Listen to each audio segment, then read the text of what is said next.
today, what I wanted to talk about, really, I like the Ayurvedic model this time of year. So Ayurveda is the sister medicine to Chinese medicine from India. And Ayurveda says that over the winter, our body is cold and things start to congeal. So our circulation slows down a bit and things dry out because of the dry, harsh weather. And because things are dry, one of two things could happen. Either our bodies can get a little more dry, which I'm sure a lot of you notice. Your skin might get dry, your sinuses might get dry and stuffy, your mouth feels a little dry. So we kind of take out all the lotions and the oils and start putting them all over ourselves, which is a wonderful thing. The other option for some people, and this depends on individual constitution because everybody is different, some people get more wet actually as a response to the dry climate. So the dry happens and our body overproduces mucus. And that's when we start to see the runny noses and the sinus congestion blocked with phlegm, and people might get a little chest cold and have phlegm in their lungs. Same thing with the digestion. So you could have either, you could tend to have some fullness, and the Ayurvedic model and Chinese model would say the phlegm that you produce to try to lubricate from all the dryness may clog the stomach. So you could get phlegm in the stomach, and that's not a Western concept, or phlegm in the intestines. But what that manifests as either kind of slippery bowel movements or a little bit of loose stool, or again, for other people, it could be the exact opposite. It could be a little bit of sense of constipation where you get that sticky, hard to go bowel movement. So the point is, what they were saying is winter essentially disrupts our digestion. And that's kind of the moral of the story, where we're more susceptible to these kinds of imbalances. So we have to take extra precautions to keep the digestive fire strong, so that we could stay healthy. And so that's winter, in the next season, we're slowly starting to work our way into the spring. And spring, the weather warms up and everything starts to thaw out. So the ancient medical systems say, well, that's happening to our body too. So imagine, a tree out in the forest, the sap congeals and the leaves die off. That's what happens in fall. So as the weather becomes warm, the sap literally thaws out, and the trees have better circulation. So things like fluids and mineral content start going up and down the trunk in something called xylem and phloem. That's a little botany terms. Don't worry about that. So that the nutrients can reach the leaves. They come out of the roots. Now, this is an important thing to think about. So plants, their nutrients start coming away from the roots into the stems, trunk, and up to make leaves. That's what spring is about. And that's how the biochemistry of a plant works. So starting in spring, for winter, we talked about one of the most important things you could eat is root vegetables, like roasted root vegetables, the non-starchy, lower carb type, of course, because we have to think Western and Eastern nutrition overlap in a lot of ways. So we've been eating turnips and parsnips and carrots and things like that. But as the spring starts to come about, the plants don't have as much energy in their roots. So we are not looking for root vegetables anymore. Now we're starting to think of the herbaceous parts of the plant. So the leaves, the green parts. And that's why one of the first crops we start to see in the farm shares, especially in this area, I know my farm share, when it opens up in the late spring and early summer, first thing we get are greens, greens, greens, greens, and more greens, right? So I'm sure you eat kale until you turn purple and green and have kale coming out of your ears, right? And that's one of my favorite times because I could eat greens all day long. And that's what the spring is about. We're supposed to really follow that seasonal change and come away from the root vegetables and a little bit more towards the leaves and greens.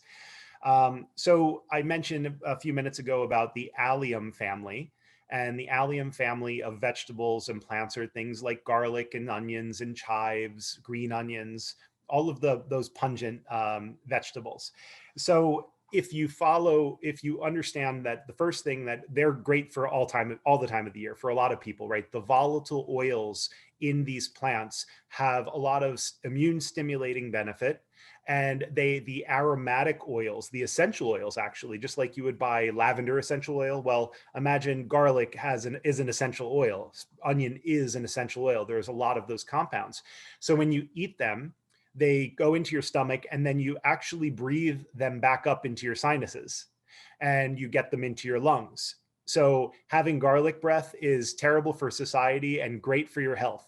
So remember that garlic breath is actually a good thing for most people because you're getting a lot of antibacterial compounds going into your lungs and going into your sinuses. So you can not only prevent bacterial overgrowth in those areas, but you can also, they also have a dilating effect. So they're kind of like natural decongestants. So if you're blocked with phlegm and your sinuses are full of gunk, having a lot of onions can help move that around.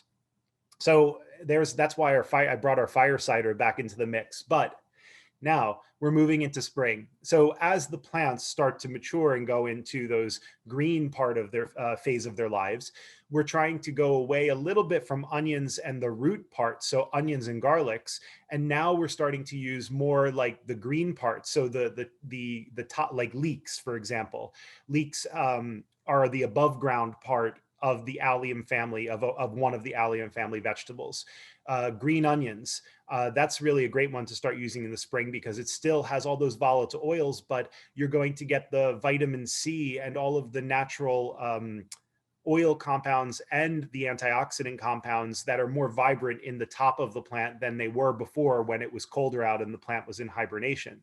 So think green onions and chives.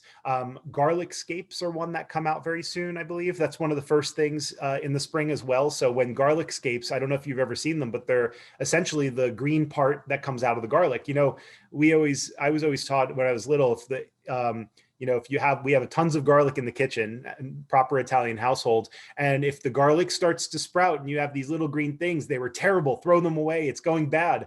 And what my family didn't realize is those things are amazing. They're like gold. They have so many nutrients. So only now, maybe like 10 years ago, did I start seeing garlic scapes on the farm and started getting into them. So garlic scapes have a milder, a little bit of less of a pungent, a little less volatile oil, but they're loaded with nutrition. So I highly suggest that you start learning how to cook with them.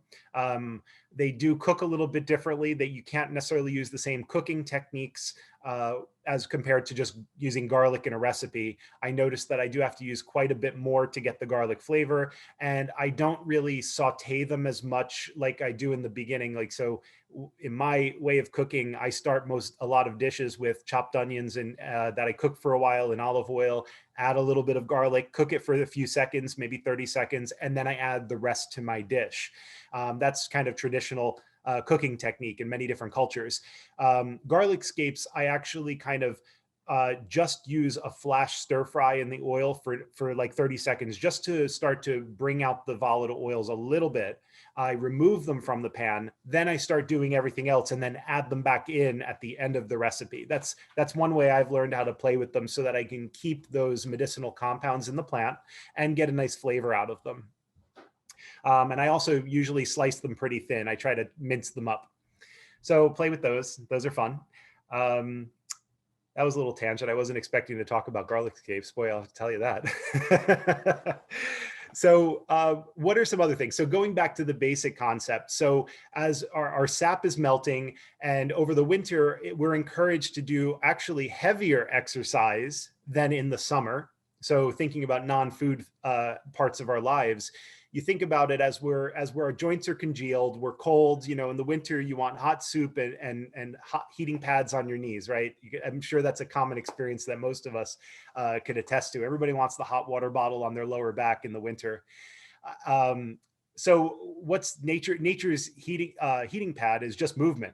That's how we get our circulation moving. So Ayurveda and Chinese medicine as well say we should be doing stronger activity, more aerobic activity, harder strength training in the colder weather. And then as it gets warmer, we should start to focus on more gentle exercise that lengthens the body and lengthens the sinews and is slower. So when I do my yoga practice or my martial arts practice in the winter, I'm doing very quick, vigorous vinyasa sun salutations. And that's the basis of my practice with, push-ups and chaturanga so that I can really get a lot of strengthening and bring up a sweat. But in the summer, I actually don't do that. I do very slow, long, deep stretches so that I can promote, use the heat in the environment to heat my ligaments and allow that to stretch me out by itself. So the diet has to complement that. In the winter, we want to add a lot of good spices. We want not necessarily like chili pepper spices, but the whole gambit of spices: cardamom, cinnamon, cloves, cumin, turmeric, all of the things that you would think, lots of ginger, especially the warming spices.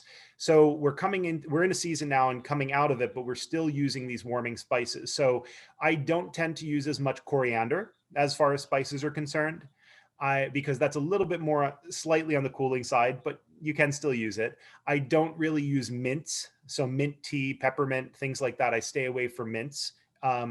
And I do use a lot heavy things of ginger and black pepper.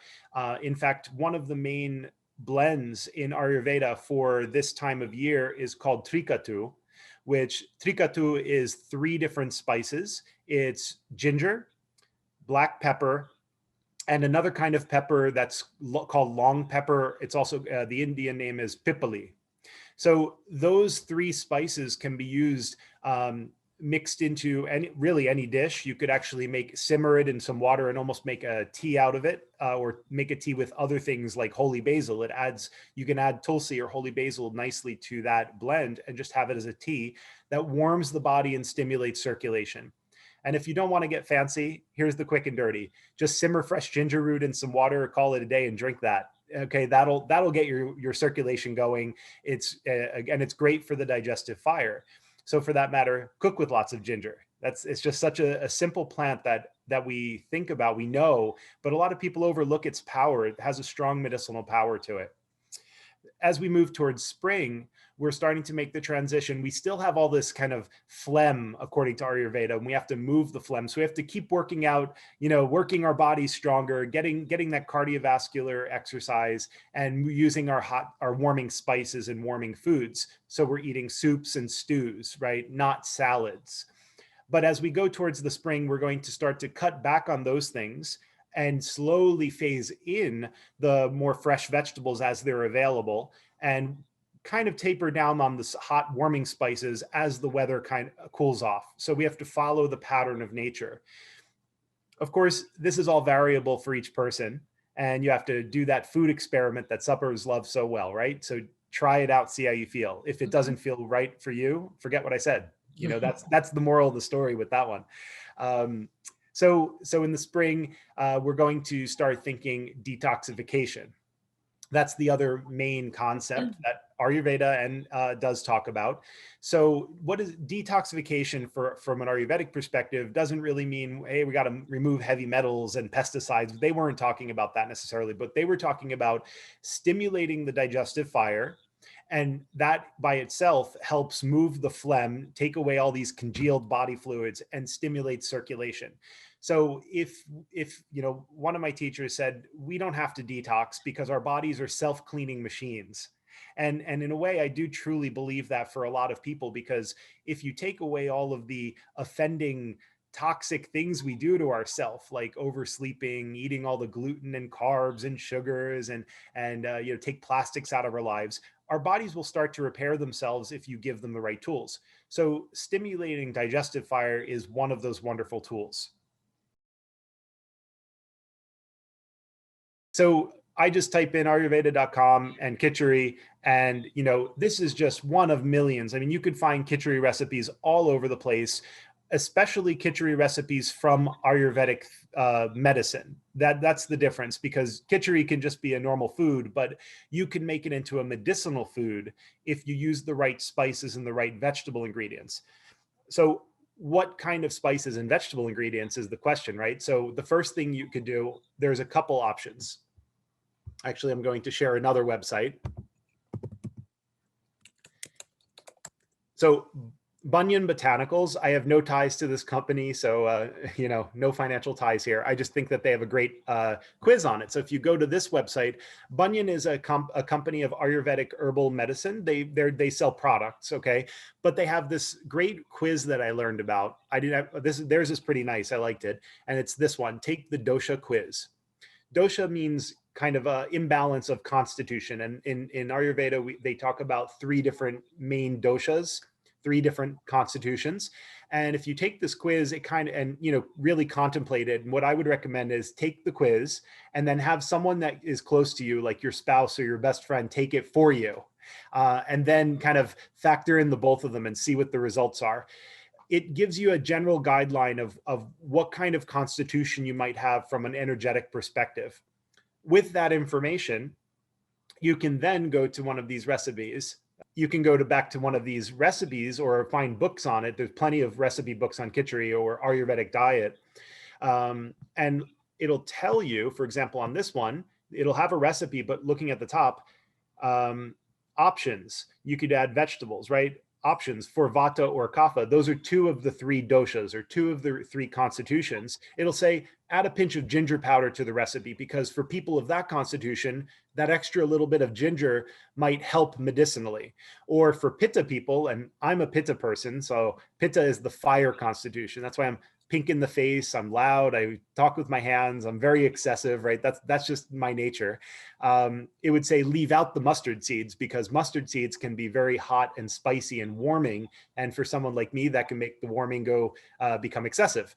So you could take a generic khichdi recipe and it could be very, very much fine, and you don't have to go to that detail. But if you want to go the extra step and make it a little bit more medicinal, you certainly could look up constitution and see if you can find a recipe for that constitution.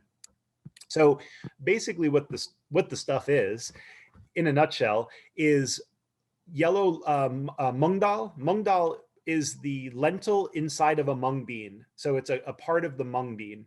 There are other kind of lentils. I know Whole Earth Center does have organic mung beans, mung lentils. I actually just bought some today, so I know they have them. Next thing I know, they're going to be out in the next couple days after this one. Or you're going to have a run on it. Yeah, I hope they have extra in the back, because I cleared about half of theirs out. There are several Indian food stores that have organic mung beans that you could go to.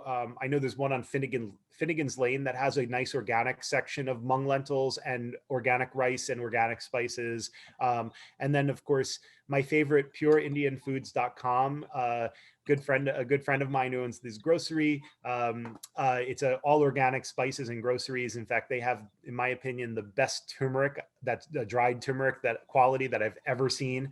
They do a great job. Congrats to them. So they make organic ghees.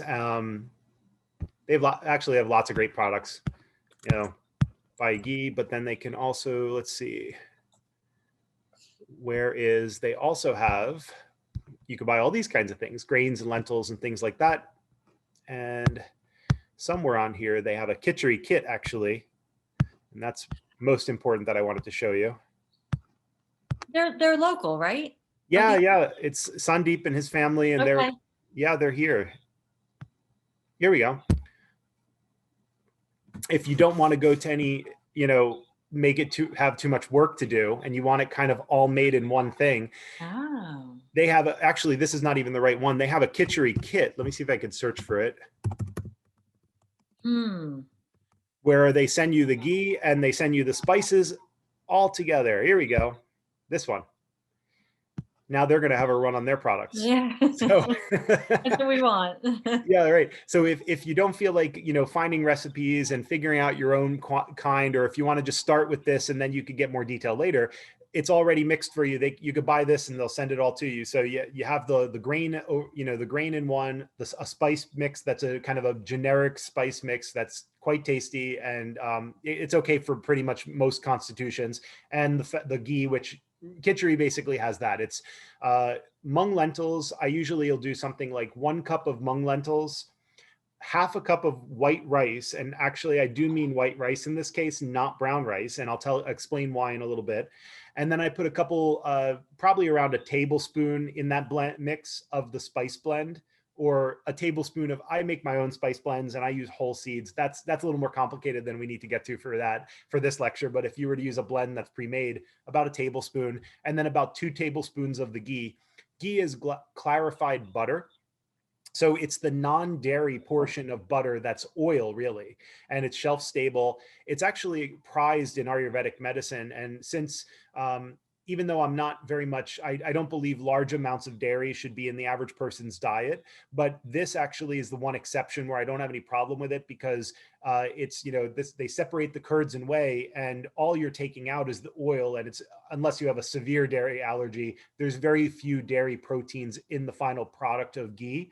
So it is usually safe, even if you're on a low dairy diet. If you're really strictly dairy free, you may want to be careful just in case there's contamination, but for the average person, it's not really an issue at all.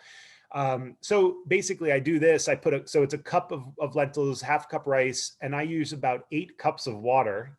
So it's actually more water than anything. And it simmers for about an hour to an hour and a half. So when you cook it down the way I do it, and different people do it differently, it's almost like a really runny oatmeal. So when the amount that makes, if I were eating nothing but that, it'll last me about a day and a half.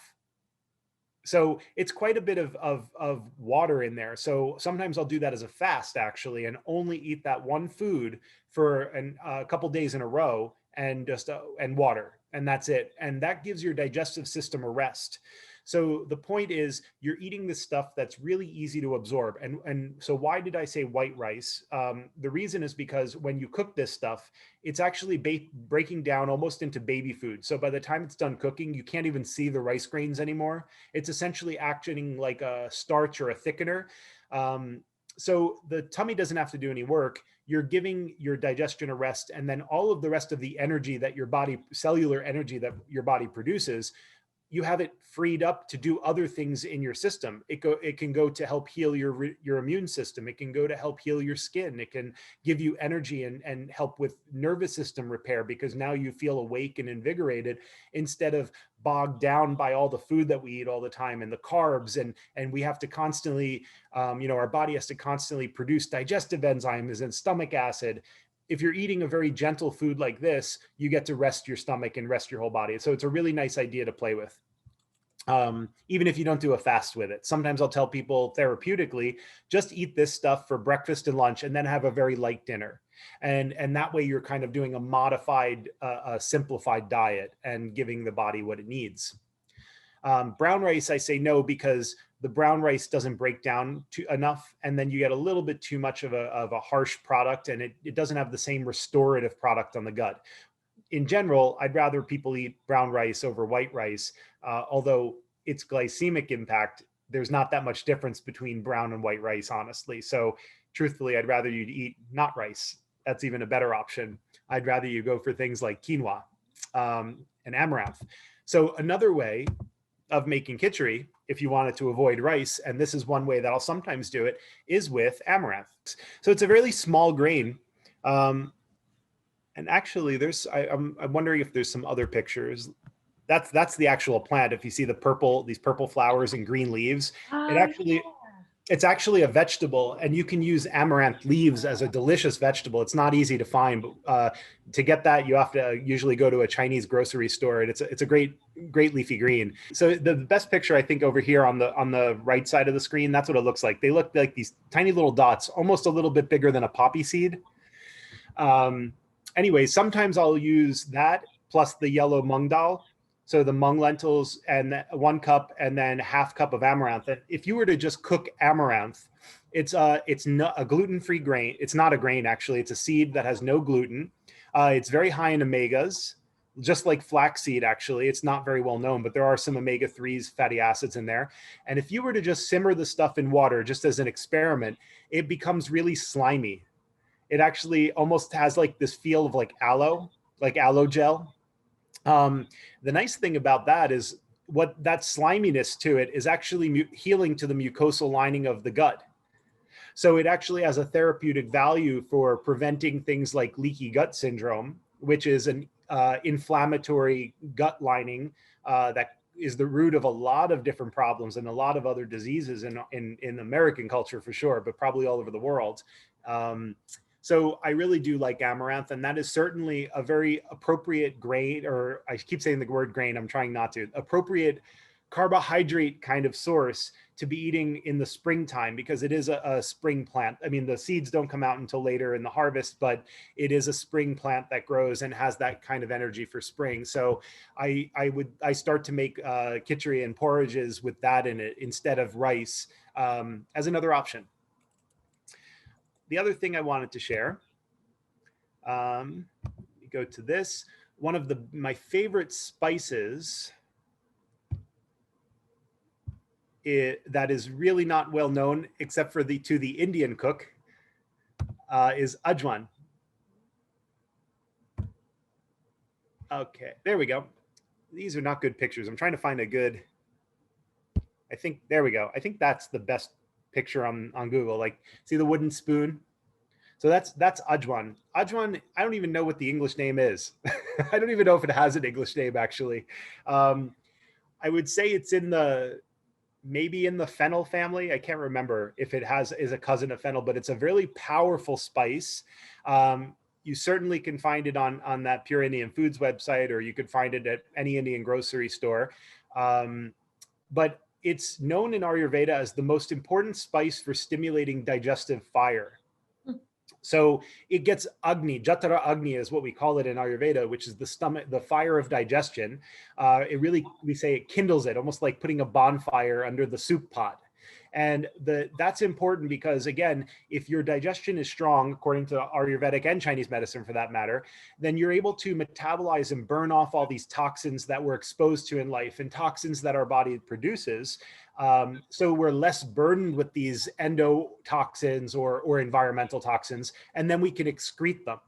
So since it's a very powerful spice, it's something we don't use a lot of, and typically you can grind it if you really want to, but I don't do that. The way that most people use it is you just put hot oil in the bottom of your pot, and you put maybe a teaspoon in a whole, I would say a couple person portion worth of food. I'd probably use about a teaspoon for a family-sized meal. And you pop the seeds in the hot oil for a few seconds. As soon as they pop, you're done, and then you could add your other ingredients. So typically you do that with most of the spices, especially spices that are harder seeds that you wouldn't want to chew on. You just pop them in the oil.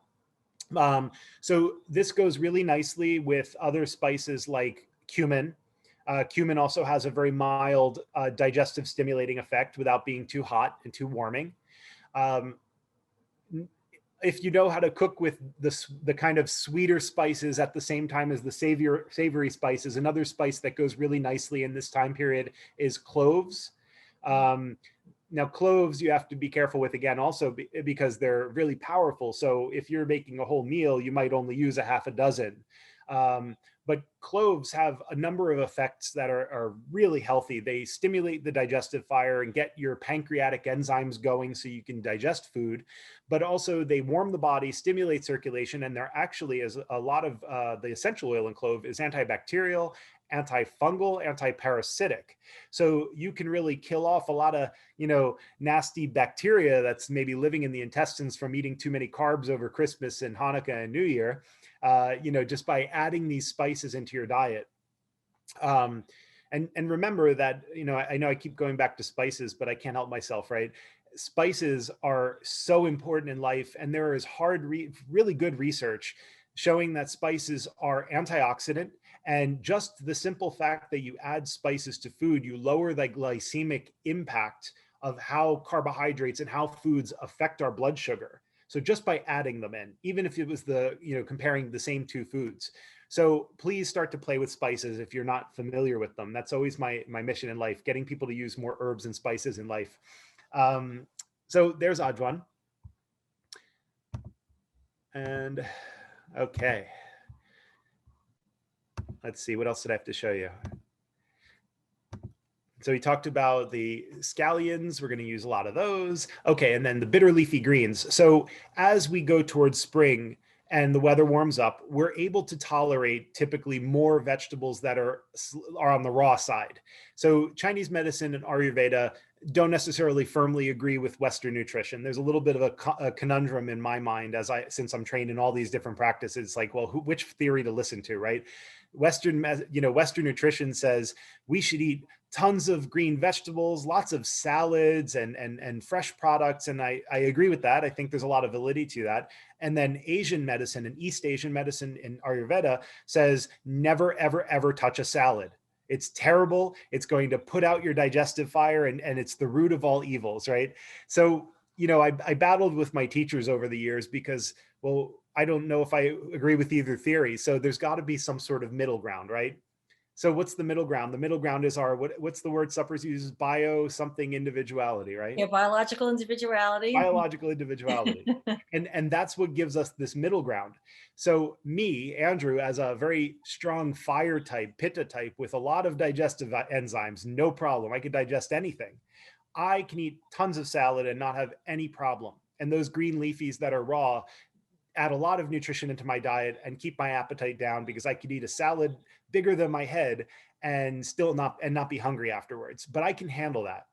Some people that don't have a strong digestive fire cannot handle that. It'll either cause diarrhea or bloating, some sort of feelings of distension. So you'll just instinctively know if you crave a salad and you eat a big salad and you feel vitality afterwards, then you're fine.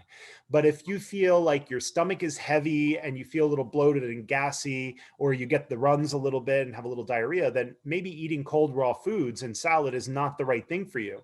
So for those people, that's where khichdi and porridges are really especially important, because those things are easy to metabolize and they warm up. They warm the digestion. So obviously we have to think about that individuality first and foremost, but then we factor in season. So even though I can tolerate salad out the wazoo because of my fire type, in the winter, I still tend to back off of the salad and eat more cooked foods. And in the spring, I start to increase my raw vegetables because of the environment around me. So you have to take into account the seasons and your own constitution. So do your food experiments and see how you feel. But once you move into the warmer weather, so as we get towards not only spring, and what I say is by spring is, if you look at the Chinese calendar for the year is 5 seasons. And so we have 4 seasons here, but the 5th season is the transition between the seasons. So the marker is the equinox and the solstice. So the spring equinox is on the 20th this year, March 20th, I believe. And the 5th season is the week before and week after that. So there's a 2-week period where we're in this transitional phase. That's the time period where the ancient medical systems say is time to focus on detoxification, because our bodies are already in flux because the environment is in flux. So at that point, if you wanted to do a monofast, so a monofast meaning you find one food like a khichdi recipe, or if you're a strong constitution, a salad recipe, and all you eat morning, noon, and night for a few days or however long you want to do it is that one food and water, and nothing else passes your lips. So the theory is that, again, you're giving your digestive system a very specific kind of input and allowing it to get into a habit so that it can start detoxifying everything that's been in its storages. So we tend to build up fat over the winter, some of us more than others. And then we tend to lose it because we get more active. We're outside in the spring and fresh vegetables come out. So we want to enhance that process as we go from the storage phase to the expending energy phase. And that's where spring detox comes in. So when we're talking about that, now we can eat much more leafy greens. Now we're looking at bitter flavored foods. So we went in the winter from probably eating a lot of soups and stews and rice and grains, because those things are available in the winter traditionally. Obviously now with modern supermarkets, that's not quite as the same as it used to be before refrigeration. But we're moving into the vegetable phase. So bitter flavored things. So broccoli rabe and kale and dandelion greens actually are one of my favorite in the spring, because that's one of the first early leafy green crops. The bitter things stimulate pancreatic enzyme release. So just by chewing on those bitter leaves, even in your mouth, even if you didn't swallow them, there is a reflex that happens and gets your pancreas producing more enzymes. So typically we're in herbal medicine, we're taught chew on a green bitter thing 15 minutes before your meals. And just like you would chewing gum, and swallow it or not, that's up to you.